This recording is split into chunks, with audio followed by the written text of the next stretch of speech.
অবৈধ অভিবাসীদের নির্বাসিত করতে ব্যাপক অভিযান চালাচ্ছে মালয়েশিয়া ইমিগ্রেশন। বিভিন্নভাবে ইমিগ্রেশনের অভিযান চলছে রাজধানী শহর থেকে শুরু করে রাজ্যে রাজ্যে। 7 মে গতকাল মালয়েশিয়া জুড়ে টার্গেটেড স্ট্রাইক নামে অপারেশনে 162 জন অবৈধ অভিবাসীকে গ্রেফতার করেছে দেশটির ইমিগ্রেশন বিভাগ, যার মধ্যে 107 জনই বাংলাদেশি। কুয়ালালামপুর ইমিগ্রেশন পরিচালক ওয়ান মোহাম্মদ সৌপি ওয়ান ইউসুফ বলেন, বুধবার কুয়ালালামপুর জালান কুচিংয়ের একটি কন্ডোমিনিয়ামের নির্মাণ স্থানে অভিযানে 200 জন বিদেশি কর্মীকে তল্লাশি ও তাদের কাগজপত্র পরীক্ষা করা হয়। স্থানীয় সময় সকাল 10:30 থেকে দুপুর 12টা পর্যন্ত।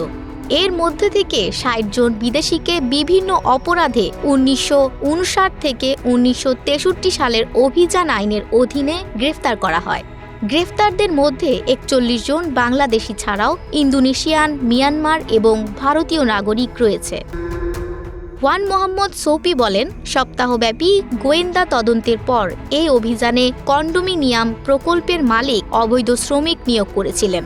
পরবর্তী পদক্ষেপ নিতে বুকিত জলিল ইমিগ্রেশন ডিপোতে নিয়ে যাওয়া হয়েছে 25 থেকে 50 বছরের গ্রেফতারকৃত অভিবাসীদের।